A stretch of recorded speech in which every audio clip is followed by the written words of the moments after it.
கடவுள் ஆற்றலா அல்லது உருவமா?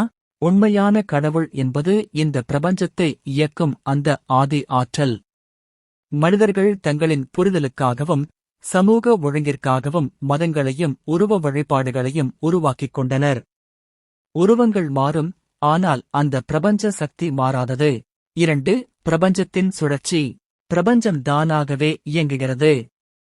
மனிதன் எதையும் புதிதாக உருவாக்குவதும் இல்லை, அழிப்பதும் இல்லை. அவன் ஏற்கனவே இருப்பவற்றை உருமாற்றம் மட்டுமே செய்கிறான். ஆற்றல் அழியாதது, அது உருமாறிக்கொண்டே இருக்கிறது. 3. பரிணாமத்தின் அதிசயம்.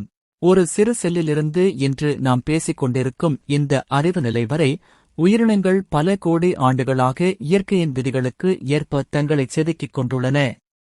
நாம் அனைவரும் உண்மையில் நட்சத்திரங்களின் துகள்கள். 4. மனிதன் வர்சஸ் இயற்கை.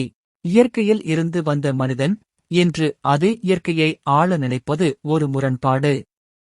ஆனால் பிரபஞ்சத்தின் ஒரு சிறு அசைவு, உதாரணத்திற்கு ஒரு கருந்துளையின் மாற்றம், மனிதனின் அனைத்து கற்பனைகளையும் தகர்த்துவிடும்.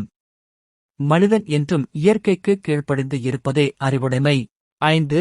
அந்த அமைதியான புன்னகை.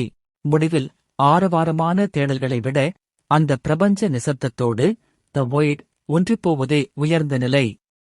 எதுவும் இல்லாத அந்த நிசப்தம் தான் எல்லாவற்றையும் தன்னுள் வைத்திருக்கிறது.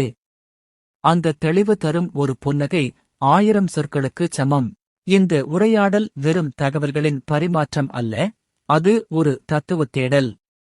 பிரபஞ்சத்தின் பிரம்மாண்டத்தை புரிந்து கொண்ட ஒரு மனம் தேவையற்ற சுமைகளை இறக்கி வைத்துவிட்டு அமைதியாக புன்னகைக்கும்.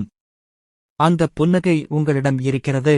இந்த தெளிவோடும் அமைதியோடும் உங்கள் பயணம் தொடரட்டும்.